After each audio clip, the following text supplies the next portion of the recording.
जो अपने हक और सम्मान के लिए गए थे, अपने हक की लड़ाई को लड़ने गए थे, पीछे से थार जीप ने उन्हें कुचल दिया। किसानों की जान चली गई, पत्रकार की जान चली गई। दोषी कौन है? जांच में यह बात साफ है कि देश के गृह राज्य मंत्री, उन पर उंगली उठी है, उनके बेटे पे उंगली उठी है, भारतीय जनता पार्टी के कार्यकर्ताओं पे उंगली उठी है। लेकिन आखिरकार सरकार क्यों नहीं सजा दे रही है? क्यों ध्यान हटाना चाहती है? मंच पर जो हंगामा हुआ, निषाद समाज के साथ जो धोखा हुआ, केवल निषाद समाज नहीं बल्कि पिछड़े, अति पिछड़े, दलित, अल्पसंख्यक और बड़ी संख्या में हमारे अगड़े लोग, ब्राह्मण समाज के साथ जो हुआ कौन नहीं जानता। और मंच पर किस खुशी के साथ बुलाया गया था निषाद समाज के लोगों को। उन्हें वादा किया गया था कि आपकी सब मांगे पूरी हो जाएंगी, आरक्षण मिल जाएगा।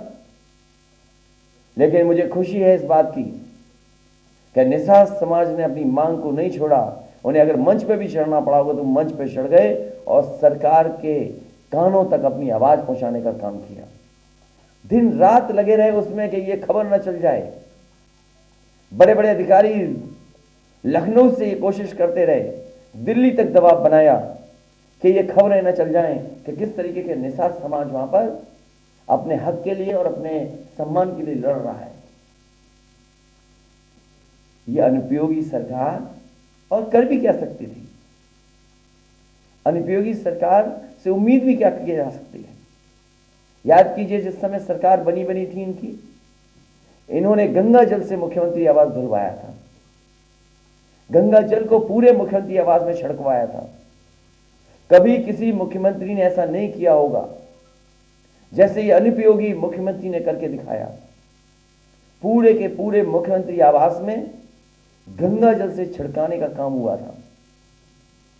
और जब मुझे याद है सुप्रीम कोर्ट का फैसला आ गया, माननीय सुप्रीम कोर्ट का फैसला था कि जो पूर्व मुख्यमंत्री हैं उनके घरों में वो रह नहीं सकते हैं। उस समय मुझे याद है कि नेताजी इन्हीं अनुपयोगी मुख्यमंत्री से मिलने गए थे। जब मेरी जानकारी में ये बात आई तो मैंने उस समय भी रोका था नेताजी को कि आप मत जाइए इस मुख्यमंत्री से मिलने के लिए। लेकिन नेताजी को क्योंकि पॉलिटिकल शिष्टाचार में उन्हें लगा कि शायद ये घर हमारे जो लीडर ऑपोजिशंस हैं उनके नाम पर आवंटित हो जाएगा, तो हम जब तक अपने घर नहीं बना पाए या रहने का इंतजाम नहीं कर पाएंगे तब तक रह पाएंगे। लेकिन मुझे याद है जैसे ही नेताजी मुख्यमंत्री आवास से बाहर निकले हैं, उन्होंने दस्तखत कर करके और तुरंत नोटिस देकर के तुरंत घर खाली कराए जाए। ये अनुपयोगी सरकार। और कैसे कोई भूल सकता है कि सरकार बनते ही एक कुदाल मंत्री को निकाल दिया था इन्होंने। वो जहां जाते थे कुदाल लेकर के जाते थे। जेपी नायसी में कुदाल लेकर के गए, जो पुराना हेरिटेज एरिया डेवलप हुआ था वहां कुदाल लेकर के गए, कुदाल चलाते थे, खुद जांच करने जाते थे। और उन्होंने कहा कि ये बताइए इतना ऊंचा हेलीपैड क्यों बन गया? जब उन्होंने जेपी नायसी की ऊंची बिल्डिंग पर देखा कि यहां पर हेलीपैड बन गया है, हेलीपैड बना हुआ है, तो उन्होंने कहा ये डिजाइन रॉन्ग है, ये किसकी सूझबूझ है कि इसमें बन गया है हेलीपैड? और याद कीजिए जब उन्होंने कुदाल चलाई थी हेरिटेज एरिया पर, तो कुदाल पत्थर नहीं तोड़ पाई थी। जांच के बाद जांच के बाद जांच, उसके बाद जो ठेकेदार थे उन्हें अपने दल में ले लिया। और जांच चली रही है, लेकिन अभी भी वो जेपी नायसी अभी पूरी नहीं हुई है। इसी तरह एक्सप्रेसवे का कोई किलोमीटर नहीं बचा जिसको खोदा ना गया हो। कोई किलोमीटर नहीं बचा जहां पर खोद करके ना देखा गया हो। इस अनुपयोगी सरकार ने सभी तहसीलों के कागज निकलवा करके देखे, सब तहसीलें चेक करने की रजिस्ट्रियां हुई हैं कि किसके नाम पे हुई हैं। क्या मिला अनुपयोगी सरकार को? और यही रिवर फ्रंट, एक रंगी लोग क्या जाने जीवन में रंग का क्या महत्व है। ये नदी का किनारा, गोमती फ्रंट जिसमें रोशनी होती थी शाम को, ठेले लगते थे, कारोबार होता था, लोग आइसक्रीम खाने जाते थे, घूमते थे, लेकिन क्या की? जांच कर दी। और जांच पे क्या नहीं किया?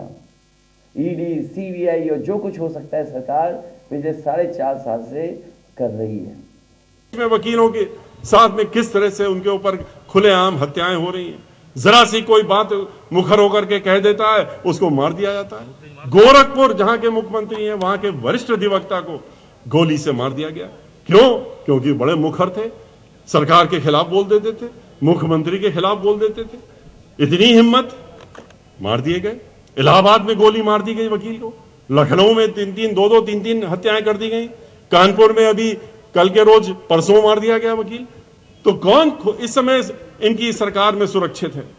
कौन इनके यहां बचा हुआ है? किसको इन्होंने छोड़ रखा है? और कहते हैं कि हम विकास कर रहे हैं।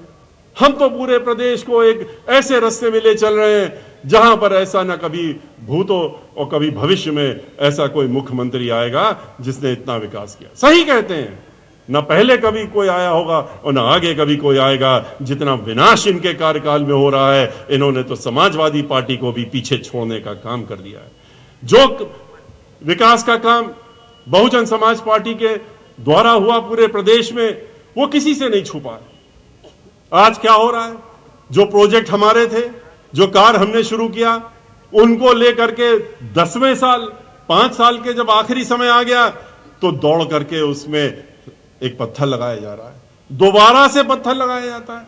गंगा एक्सप्रेसवे का पत्थर, गंगा एक्सप्रेस की योजना, एक्सप्रेसवे की योजना बहन मायावती जी द्वारा लाई गई थी, बनाई गई थी और क्रियान्वयन भी करी जा रही थी। बहुत लंबी गंगा के किनारे किनारे, इस सोच से कि पूरा गंगा किनारा जो है, वो जो लोग रहते हैं वो वहां पर सुखाली हो जाए, खुशहाली हो जाए, वहां की बेरोजगारी खत्म हो जाए, लोग जो हैं वहां के पलायन न करना पड़े मजदूरों को, और गंगा की सफाई हो जाए, जिसके नाम पे झूठा हजारों करोड़ लाखों करोड़ रुपया लोग निकाल लेते हैं। जैसे अयोध्या के मंदिर के नाम पे लेते हैं, उसी तरह से गंगा की सफाई के नाम पे भी निकालने का काम करते हैं। ये वो पार्टी है जो धर्म के नाम पे हर चीज को लूटने का काम करती है। लेकिन बहन मायावती जी द्वारा गंगा एक्सप्रेसवे का पत्थर जो आज से 13 साल पहले लगाया गया था और योजना बनाई गई थी, उसमें एक शब्द भी कहते नहीं बना कि ये उनका प्रोजेक्ट है। और इसको रोकने का काम जो है, हमने भारतीय जनता पार्टी के लोगों ने पीआईएल दाखिल करके उच्च न्यायालय में रुकवाने का काम किया था। ये एक शब्द भी कहना चाहिए था। समाजवादी पार्टी ने आकर के उसको रोकने का काम किया था, ये भी कहना चाहिए था। और फिर कहना चाहिए था कि इस प्रोजेक्ट को अब हम समझ रहे हैं कि नहीं अच्छा प्रोजेक्ट था, हमसे गलती हुई, रुकवा करके और इसको हम लेने की समझ में आती बात। बहन मायावती जी ने तो उसको नोएडा से लेकर के और बलिया तक की योजना बनाई थी, इन्होंने तो टुकड़े कर दिए उसके। बहन मायावती जी की तरह क्यों नहीं किया? आते ही उन्होंने जितने भी कार्य करने थे, उन्होंने आते ही शुरू कर दिए थे। उन्होंने विकास की गंगा अगर बहाई थी पूरे प्रदेश में तो आते ही शुरू करा था और 5 साल में खत्म करने का काम किया था। उन्होंने 29,500 गांवों को जो डॉक्टर अंबेडकर ग्राम के नाम से जाने थे, उनका समग्र विकास करने का काम किया था। उन्होंने 29,000 प्राइमरी स्कूल बनाने का काम किया था। उन्होंने स्कूल बनाने का काम किया था। 2,500 हाई स्कूल बनाने का काम उत्तर प्रदेश में किया था। उन्होंने खाली यही नहीं, हर जगह हर गांव में जाकर के उसका विकास करवाने के लिए तरह तरह की योजनाएं बनाने का काम किया था। आधा दर्जन यूनिवर्सिटियां देने का काम किया था और अंतरराष्ट्रीय स्तर की यूनिवर्सिटी दी थी, चाहे अरबी फारसी यूनिवर्सिटी लखनऊ की हो या डॉक्टर शकुंतला मिश्रा जो विकलांग जनों के लिए एक यूनिवर्सिटी बनी है, वो बहन मायावती जी की देन है। जैसे कि नोएडा की इंटरनेशनल यूनिवर्सिटी और ऐसी यूनिवर्सिटियां जिनका विश्व में नाम हो रहा है, अपने आप विश्व में अकेली यूनिवर्सिटियां हैं, ऐसी यूनिवर्सिटी उन्होंने बनाने का काम किया। मेडिकल कॉलेज बनाने का काम किया, जिले जिले में मेडिकल कॉलेज बनाने का काम किया, हॉस्पिटल बनाने का काम किया, नए हॉस्पिटल बनाए, इनकी तरह नहीं, मेडिकल की व्यवस्था देने का काम किया। कोरोना के दौरान कैसे लोग मरे हैं सबने देखा। कोरोना के दौरान कैसे लोगों को सड़कों में चलते चलते मौत हुई है, लोगों की अस्पताल के सामने खड़े खड़े मौत हो गई, लोगों को जगह नहीं मिली, डॉक्टर नहीं थे, ऑक्सीजन नहीं थी, ऑक्सीजन से लोग मर गए, बगैर ऑक्सीजन के मर गए लोग। और ये कहते हैं विधान परिषद में, कहते हैं कि ऑक्सीजन से एक भी व्यक्ति नहीं मरा। एक भी व्यक्ति नहीं मरा, इस तरह का वक्तव्य देने का काम करते हैं। क्या जनता आंख बंद किए हुए ये सोचते हैं?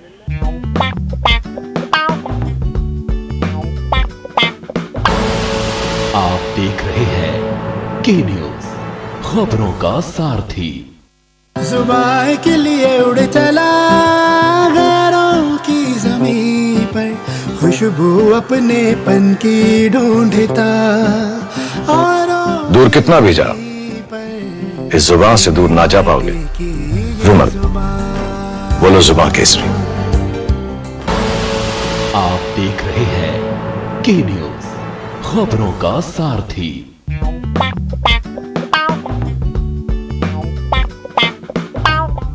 मेरी लाइन बहुत स्पष्ट है।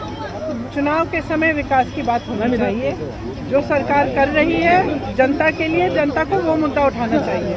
मैं हर जगह यही कहती हूँ और मैं महिलाओं के लिए इसलिए कह रही हूँ, मैं महिलाओं को कह रही हूँ कि जागरूक हो जाइए। अगर आपको राजनीति बदलनी है, ये जो सांप्रदायिकता और जातिवाद की राजनीति एक ही चीज़ है, ये जनता को गुमराह करने वाली राजनीति है। ये बात है कि चुनाव के समय आएंगे, नेताओं को मालूम है कि हमसे कोई कुछ पूछेगा ही नहीं। हमसे किसी ने पूछना नहीं है कि तुमने नल नहीं लगाया, तुमने सड़क नहीं बनाई, तुमने अस्पताल नहीं दिया, तुमने स्कूल नहीं दिया, ये तो किसी ने पूछना नहीं है अगर हम इसी सांप्रदायिक लाइन पे चले रहेंगे। तो मेरी सिंपल बात ये है कि आप नेताओं को मजबूर करिए कि आप विकास के मुद्दों पे बात करें। जब एक नेता को ये एहसास हो जाता है कि मुझे कुछ करने की ज़रूरत नहीं है, चुनाव के समय मैं जातिवाद सांप्रदायिक बातें कर लूँगा, मैं जीत जाऊँगा, तो काम क्यों करेगा भाई? इसे करते हैं। नहीं, हिंदू और हिंदुत्ववादी की जो बात राहुल गांधी लगातार कह रहे हैं, क्या इन महिलाओं को राहुल जी एक वह कह रहे हैं, उन्होंने स्पष्ट कहा है, कल के भाषण में भी आपने सुना कि जो हिंदू धर्म है वो कुछ लक्ष्य नहीं सिखाता है। क्या है? जो हिंदू धर्म है वो सिखाता है कि सबके साथ आपसी प्रेम रखो, सच्चाई सिखाता है, सच्चाई के रास्ते पे चलो। और राहुल जी कह रहे हैं कि जो आरएसएस के लोग हैं और जो भाजपा के जो नेता हैं वो धर्म का इस्तेमाल कर रहे हैं राजनीति के, वो इस पथ पर चल नहीं रहे हैं, वो धार्मिकता और सच्चाई के पथ पर, सत्य के पथ पर तो चल नहीं रहे हैं, क्योंकि आपके सामने रोज आकर झूठ ही बोलते हैं। तो राहुल जी कहते हैं इनमें फ़र्क देखिए, असली धर्म क्या है वह समझाना चाह रहे हैं। आपने देखा होगा कल परसों योगी जी ने कुछ घोषणा कर दी आंगनवाड़ी आशा बहुओं के लिए। आज तक उन्होंने 5 सालों के लिए मैं इतनी आंगनवाड़ी और आशा बहुओं से मिली हूँ जिनको पीटा गया, जेल में डाला गया, एक तो उसके हाथ तोड़े गए, उसको लात मारी गई। क्योंकि वो एक क्या कहते हैं उसको, पिटीशन लेके गई योगी जी की सभा में कि हमारी बात सुन लीजिए, हमारी मानदेय बढ़ा दीजिए। उनको पीटा गया। 5 सालों से आपने पीटा। 2 दिन पहले चुनाव की वजह से, क्योंकि हमने महिलाओं की आवाज़ बुलंद की है, 2 दिन पहले आपने थोड़ा सा मानदेय बढ़ा दिया। तो किस लिए कर रहे हैं? 5 सालों में क्यों नहीं किया? कोरोना के समय क्यों नहीं किया? जब यही महिलाएं देश सेवा कर रही थी कोरोना के समय, तब क्यों नहीं किया? अब क्यों कर रहे हैं? अब परसों मोदी जी सभा करने वाले हैं।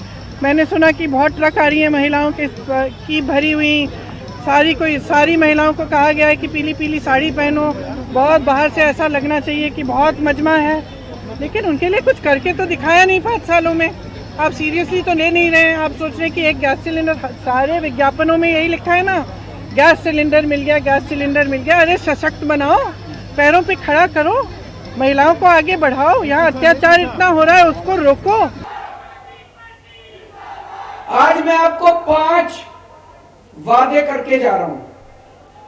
5 वादे करके जा रहा हूं।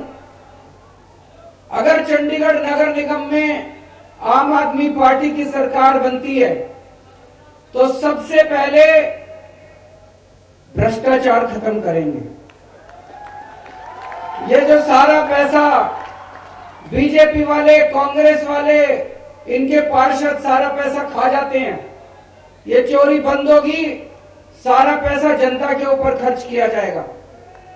दूसरा, जब भी आप नगर निगम में काम कराने जाते हो, कोई भी काम बिना पैसे के नहीं होता। गलत तो नहीं कह रहा? हर काम कराने के पैसे देने पड़ते हैं। नगर निगम में काम कराने जाते हो, छुट्टी लेते हो दफ्तर से, लंबी लंबी लाइनें लगती हैं, चाहे किसी किस्म का काम कराना हो। अब आपको काम कराने के लिए नगर निगम जाने की जरूरत नहीं है, नगर निगम के कर्मचारी आपके घर आके काम करके जाएंगे आपका।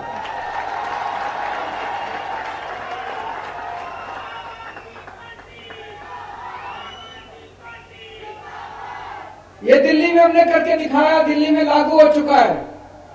दिल्ली में किसी को राशन कार्ड बनवाना हो, किसी को बिजली का कनेक्शन लेना हो, किसी को पानी का कनेक्शन लेना हो, किसी को लाइसेंस लेना हो, कुछ भी काम दिल्ली में कराना हो, आपको दिल्ली सरकार के दफ्तर नहीं जाना होता। हमने दिल्ली में एक नंबर दे दिया 1076। किसी को दिल्ली सरकार से काम कराना होता है, उस नंबर पे फोन करता है, वहां पे बताता है जी मेरे को सरकार से राशन कार्ड बनवाना है, पानी का कनेक्शन लेना है, बिजली का जो काम कराना है वो बताता है।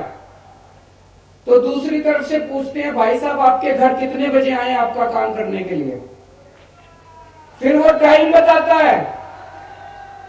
वो ये भी कह सकता है जी मैं रात को दफ्तर से लेट आता हूं, 10 बजे आना रात को 10 बजे दिल्ली सरकार से कर्मचारी उसके घर उसका काम करने के लिए जाता है। अब किसी को अब धीरे धीरे एक एक करके हम दिल्ली सरकार के दफ्तर बंद करते जा रहे हैं। दिल्ली में सरकारी दफ्तरों की जरूरत नहीं है, अब सरकार हर एक के घर जाके उसका काम करके आती है। आपको लाइनों में खड़े होने की जरूरत नहीं है, दफ्तर से छुट्टी लेने की जरूरत नहीं है, दलालों के चक्कर काटने की जरूरत नहीं है, रिश्वत देने की जरूरत नहीं है। दिल्ली सरकार का कर्मचारी आपके घर आके काम करता है, ऐसे ही अब चंडीगढ़ नगर निगम का कर्मचारी आपके घर आके आपका काम करके जाएगा। 13 साल आप लोगों ने बीजेपी को दे दिए, 12 साल आप लोगों ने कांग्रेस को दे दिए, 5 साल हमको भी दे दो, कोई फर्क तो नहीं पड़ता। और आज चंडीगढ़ में मेयर किस पार्टी का है? बीजेपी का। एमपी किस पार्टी का है? गवर्नर किस पार्टी का है? केंद्र सरकार किस पार्टी की है? ऊपर से नीचे तक सारे इंजन ही इंजन लगे पड़े हैं बीजेपी के। एमपी भी इनका, मेयर भी इनका, गवर्नर भी इनका, केंद्र सरकार भी इनकी, फिर भी इनसे कुछ नहीं हुआ तो इनसे नहीं होने वाला। इनके बस की बात ना, इनके बस की बात नहीं है। दिल्ली में केवल दिल्ली सरकार हमारी है, ऊपर भी बीजेपी, नीचे भी बीजेपी, नीचे से भी तंग करते हैं, ऊपर से भी तंग करते हैं। इनको काबू में करना तो हमको ही आता है। तो चंडीगढ़ में आम आदमी पार्टी की सरकार बनाओ नगर निगम में। आजकल एक बड़ी तेज अफवाह चल रही है। अफवाह है, मेरे को नहीं पता सच है कि झूठ है, हो सकता है झूठ भी हो सकता है सच भी हो। बड़ी तेज अफवाह ये चल रही है कि थोड़े दिन में केंद्र सरकार चंडीगढ़ को पंजाब को सौंपने जा रही है, ऐसी बड़ी स्ट्रांग अफवाह चल रही है। अगर ऐसा होता है तो पंजाब में तो भाई देखो आम आदमी पार्टी की सरकार बनने जा रही है, तो फिर वोट चंडीगढ़ में भी आम आदमी पार्टी को ही दे देना।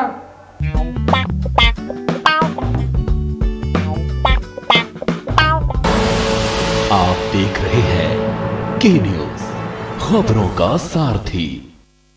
डॉक्टर बनकर मरीजों की सेवा करने का सपना देखने वाले विद्यार्थियों में तमाम विद्यार्थी आर्थिक रूप से कमजोर और मध्यम वर्गीय परिवारों से आते हैं। चिकित्सा शिक्षा की महंगी फीस उनमें से कई विद्यार्थियों की राह में रुकावट लाती है और उनके सपने अधूरे ही रह जाते हैं। लेकिन अब ऐसे छात्र छात्राओं के सपनों को साकार करने के लिए उत्तराखंड सरकार ने पढ़ाई की फीस घटाकर छात्र छात्राओं को दी है एक अनोखी सौगात। यही नहीं, प्रदेश सरकार इसी शैक्षणिक सत्र यानी 2021-2022 से MBBS कोर्स की कम की गई फीस की व्यवस्था लागू करने जा रही है। मुख्यमंत्री पुष्कर सिंह धामी की अगुवाई में हाल ही में प्रदेश सरकार ने राजकीय मेडिकल कॉलेजों में नॉन बॉन्डेड MBBS कोर्स की फीस 4 लाख रुपए प्रति वर्ष से घटाकर 1,45,000 रुपए प्रति वर्ष निर्धारित की है। प्रदेश सरकार द्वारा जारी शासनादेश के अनुसार घटाई गई फीस को मौजूदा शैक्षणिक सत्र से लागू किया जाएगा। इस कल्याणकारी कदम से प्रदेश के राजकीय मेडिकल कॉलेजों में इस सत्र में एडमिशन लेने वाले विद्यार्थियों के अलावा पहले से अध्ययनरत छात्र छात्राओं को भी बड़ी राहत मिली है। सरकार के इस ऐतिहासिक फैसले के बाद पूरे देश में उत्तराखंड ही एकमात्र ऐसा राज्य बन गया है जहां सबसे कम फीस में होगी MBBS की पढ़ाई। उत्तराखंड सरकार के मजबूत इरादों में है दम। MBBS की महंगी फीस अब हुई आधे से भी कम। विकल्प रहित संकल्प, नए इरादे, युवा सरकार। आप देख रहे हैं के न्यूज, खबरों का सारथी।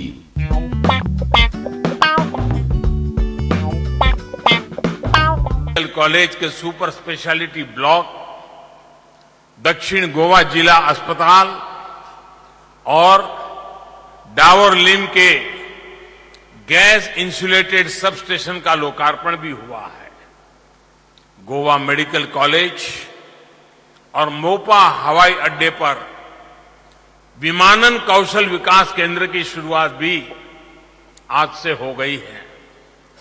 मैं आप सभी को भी इन उपलब्धियों के लिए, इन विकास परियोजनाओं के लिए अनेक अनेक बधाई देता हूं। साथियों, अमृत महोत्सव में देश ने हर एक देशवासी से सबका प्रयास का आह्वान किया है। गोवा का मुक्ति संग्राम इस मंत्र का एक बड़ा उदाहरण है। अभी मैं आजाद मैदान में शहीद मेमोरियल को देख रहा था।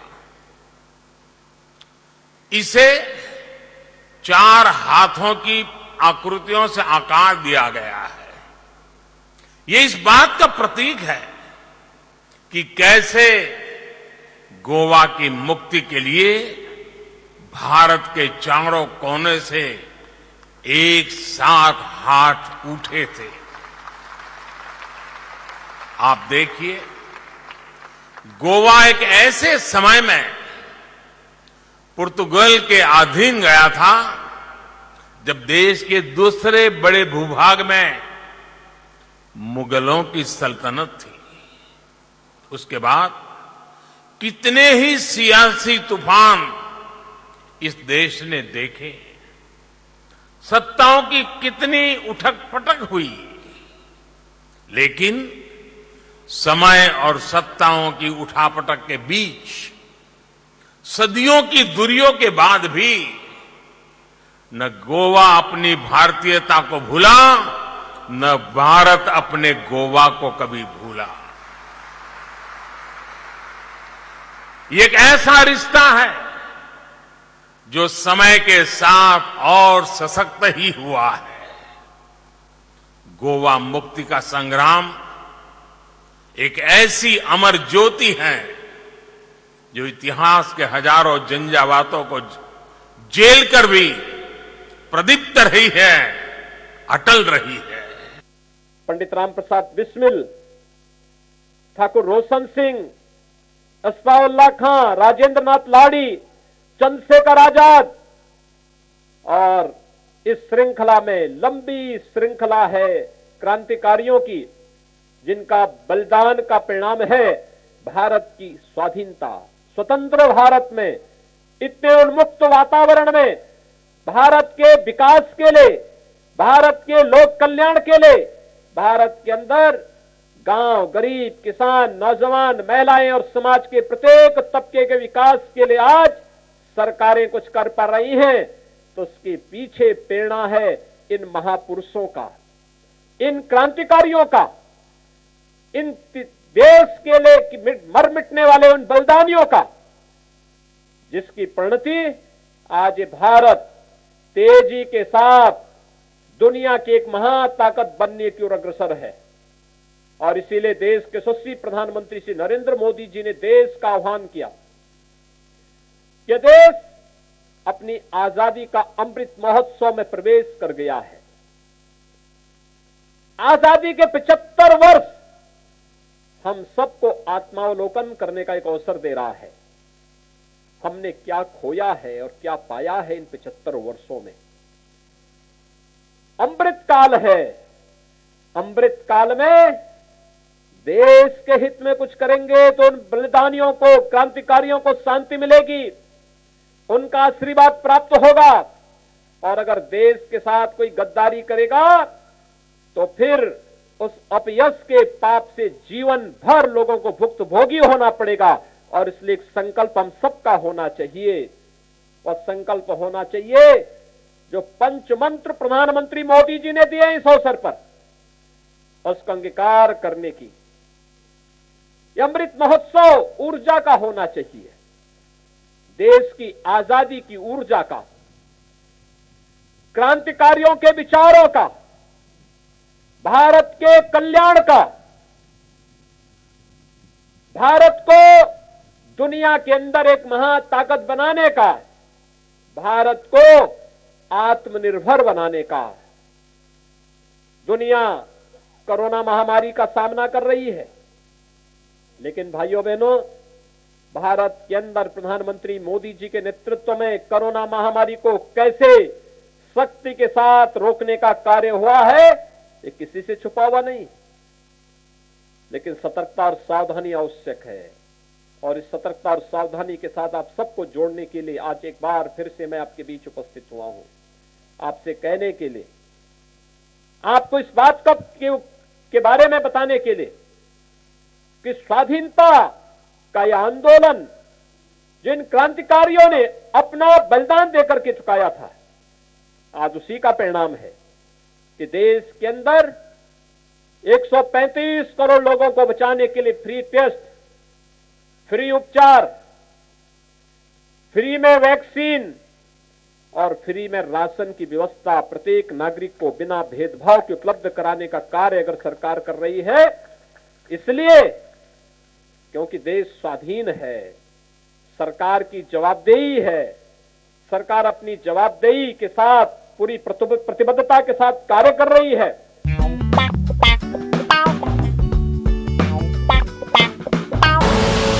आप देख रहे हैं के न्यूज, खबरों का सारथी। 2017 से पहले जो लड़के हैं गलती हो जाती है बोलकर छूट जाते थे। 2017 के बाद उन अपराधियों पर होती है कार्रवाई। फर्क साफ है। 2017 से पहले मेरठ से दिल्ली पहुंचना था दूभर। 2017 के बाद दिल्ली बस 1 घंटे दूर। फर्क साफ है। 2017 से पहले